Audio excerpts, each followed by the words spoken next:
Oke ya, video kali ini saya akan membahas impresi pertama saya melihat launching motor trail dari Kawasaki ya, yaitu Kawasaki KLX 150 tahun 2023 ya.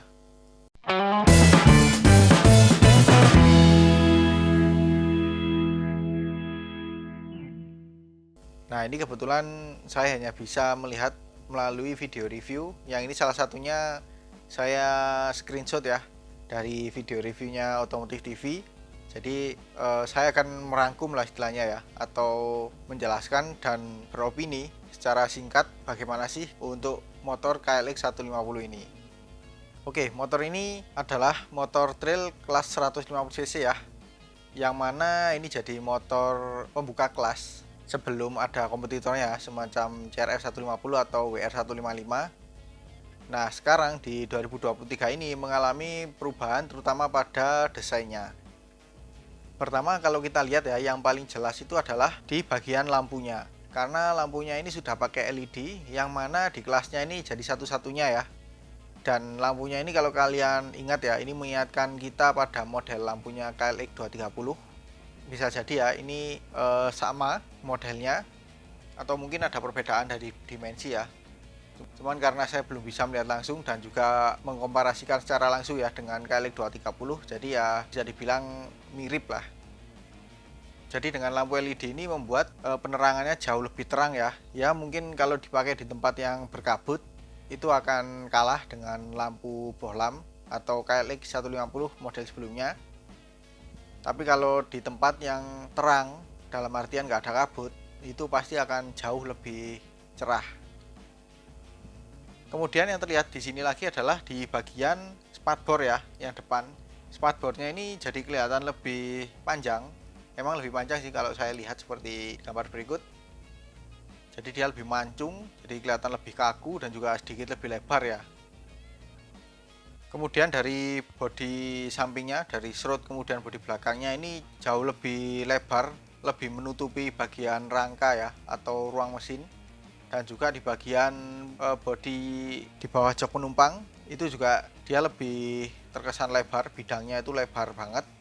Seperti KLX 230 sih menurut saya. Jadi membuat kesan motor ini lebih gagah ya. Lalu untuk bagian belakangnya ya. Nah, ini kalau kita lihat di bagian bodi belakangnya ini dia sedikit lebih panjang ya. Karena di bagian lampunya ini kalau kita lihat semacam ada topi di atasnya. Kalau di model sebelumnya kan bagian bodi di atas lampunya itu nggak terlalu menjorok ke belakang ya. Kalau ini dia cukup menjorok. Jadi kesannya itu nggak buntung gitu ya. Kemudian dari lampunya ini masih sama ya dengan model sebelumnya. Jadi dia masih pakai bohlam dan bentuknya masih sama. Begitu juga dengan lampu C-nya, dia masih bohlam dengan mika warna orange ya. Nah, yang berbeda lagi adalah di bagian spatbor. Nah, spatbornya ini dia nggak memanjang sampai ke bawah ya, tapi terpotong sampai ke tempat pelat nomor raja. Jadi ini seperti spatbor-spatbornya Kawasaki yang sport ya, Ninja 250 atau ZX 25R atau ZX seriesnya gitu.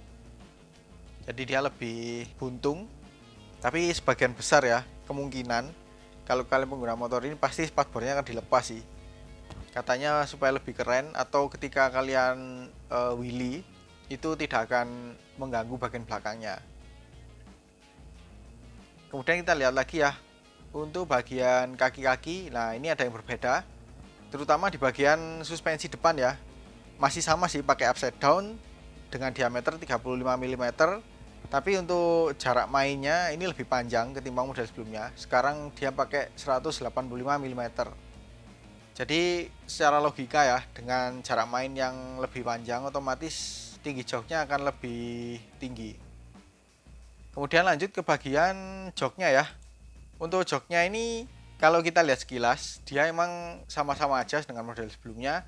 Tapi kalau kita lihat lagi ya di bagian jok ujung depan itu dia naiknya lebih landai ya ketimbang model sebelumnya. Kalau model sebelumnya kan cukup curam, kalau ini lebih landai. Dan di sini kalau kita lihat dia tidak ada semacam sabuk atau sekat ya, pembatas antara jok pengendara dan juga penumpang. Jadi kesannya polos seperti ini. Ya plus minus ya. Plusnya jadi kita kalau bergeser maju mundur itu nggak terganggu dengan adanya skat atau sabuk tadi. Tapi minusnya kita jadi kurang bisa berpegangan sih kalau misalkan mau memindahkan motor atau buat pegangan sementara untuk penumpang. Balik lagi ke kaki-kaki ya. Untuk yang belakang, di suspensi belakangnya ini ya sama dengan model sebelumnya. Dia pakai monoshock dengan Unitrack ya, atau merek lain biasanya menyebutnya Prolink, dengan penyetelan beban. Jadi cukuplah untuk sebuah motor bawaan pabrik ya, terutama motor trail. Untuk lainnya sih seperti lengan ayun, ban velg ini juga masih sama sepertinya. Cuman nanti saya akan coba review lebih dalam ya, untuk kalau misalkan nanti unitnya sudah ada di Malang atau di dealer Kawasaki Malang. Kemudian yang berbeda lagi adalah di bagian speedometer atau info panel digital ya. Jadi di sini sudah full digital, beda dengan model sebelumnya yang masih analog ya. Ini jadi seperti kakaknya yaitu KLX 230, tapi secara desainnya sih lebih sederhana ya. Ya masa mau disamakan persis, nanti kan KLX 230-nya jadi iri. Bentuknya seperti ini positif display ya. Jadi latar belakangnya warna cerah, kemudian angkanya warna gelap. Kemudian bagian stangnya ini juga kayaknya masih sama aja deh dengan model sebelumnya, pakai fat bar ya, dengan riser yang tinggi seperti ini. Ini sih kesannya gagah banget ya. Kemudian di tombol-tombol di stang ini juga masih sama. Di sebelah kanan ada engine key switch dan juga starter. Sedangkan untuk yang sebelah kiri ini ada tuas cuk karena motor ini masih pakai karburator ya. Lalu ada lampu dekat, lampu jauh, sein dan juga klakson. Kemudian kalau kita lihat bagian spionnya ya, ini spionnya masih sama sih, modelnya bulat. Kalau menurut saya sih sebenarnya kurang cocok ya. Lebih cocok kalau misalkan spionnya itu lebih lancip. Jadi kelihatan lebih lebih tajam-tajam gitulah. Kemudian dari mesinnya ini masih sama ya dengan generasi sebelumnya. Jadi dia masih pakai karburator, belum injeksi, dengan kapasitas 144 cc, SOHC 2 katup berpendingin udara, diameter kali langkah 58 kali 54,4 mm, rasio kompresi 9,5:1, transmisinya 5 percepatan. Motor ini bisa jadi motor bahan ya, karena kan konstruksinya masih sangat sederhana, paling sederhana di kelasnya, kalau masih pakai karburator juga. Jadi membuat kita lebih leluasa kalau misalkan kita mau memodifikasi mesin KLX 150 ini. Dan untuk motor ini ya, untuk varian tipenya ini ada 3. Jadi yang paling rendah adalah tipe S, kemudian yang tengah-tengah adalah KLX 150 saja, jadi nggak ada embel-embel BF atau apa gitu ya. Dan yang tertinggi adalah KLX 150 SE. Bedanya untuk yang SE atau yang tipe tertingginya, suspensinya dia warna emas, kemudian ada aksesoris berupa handguard dan juga engine guard atau undercowl ya. Lalu di bagian velgnya dia warna hitam. Kemudian untuk yang tipe tengah-tengah atau KLX 150 aja, itu suspensinya dia masih pakai warna silver, jadi nggak emas seperti tipe SE ya. Lalu tidak ada aksesoris lain seperti handguard ataupun engine guard. Dan untuk warna velgnya dia pakai warna silver, jadi bukan warna hitam. Dan untuk yang tipe S, yang tipe terendahnya atau tipe termurahnya, ini perbedaannya ada pada suspensi, yang mana suspensinya masih pakai teleskopik, namun ada cover atau pelindung ya, supaya suspensinya itu nggak cepat kotor di bagian dalamnya. Kemudian sama dengan tipe yang biasa atau KLX 150 aja, itu tidak ada semacam handguard dan juga engine guard.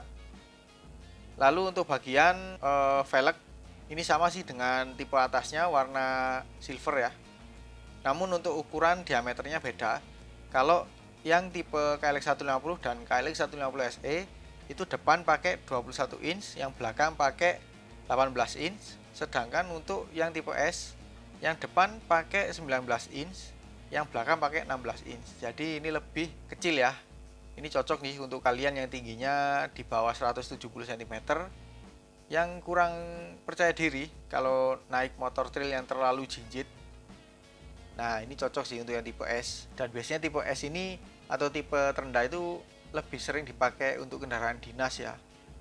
Kalau saya sering lihat di jalan itu banyak sih dipakai untuk plat merah gitu. Oh ya, dan untuk perbedaan lainnya adalah di bagian stang ya. Kalau di tipe SE dia pakai fat bar, sedangkan untuk yang tipe KLX 150 yang biasa dan juga yang tipe S itu dia pakai handlebar yang biasa. Jadi bukan yang fat bar seperti di tipe SE ya. Dan untuk harganya, nah ini saya dapat info harga untuk on the road Jawa Timur ya. Untuk yang tipe S atau tipe termurahnya, harganya Rp33.100.000. Sedangkan untuk yang KLX 150 itu harganya Rp36.700.000. Dan untuk yang tipe tertingginya KLX 150 SE ya, itu Rp39.700.000. Oke, jadi seperti itu ya video singkat saya. Impresi pertama melihat Kawasaki KLX 150 tahun 2023 ini yang baru saja dirilis oleh Kawasaki Motor Indonesia ya. Meskipun saya hanya melihat melalui video karena di Jawa Timur khususnya di Malang ini masih belum ada ya unit displaynya, jadi saya belum bisa mereview secara langsung. Tapi ya setidaknya saya memberikan opini saya lah ya kepada kalian, bagaimana sih opini saya untuk motor ini. Dan mohon maaf ya kalau misalkan penjelasan saya ini nggak terlalu detail ya, karena ini video impresi pertama sih dan saya kan nggak melihat langsung, jadi ya seadanya aja. Jadi mungkin sampai di sini dulu untuk video kali ini. Kalau suka dengan video ini jangan lupa di like. Apabila ada pertanyaan, kritik atau saran silahkan komen di bawah. Share juga ke sosial media kalian apabila video ini bermanfaat. Jangan lupa subscribe untuk mengikuti video-video terbaru dari saya. Nyalakan juga tombol loncengnya untuk mendapatkan notifikasi video terbaru dari saya. Follow juga Instagram dan TikTok saya di Mojovibi. Terima kasih telah menonton dan sampai jumpa di video selanjutnya.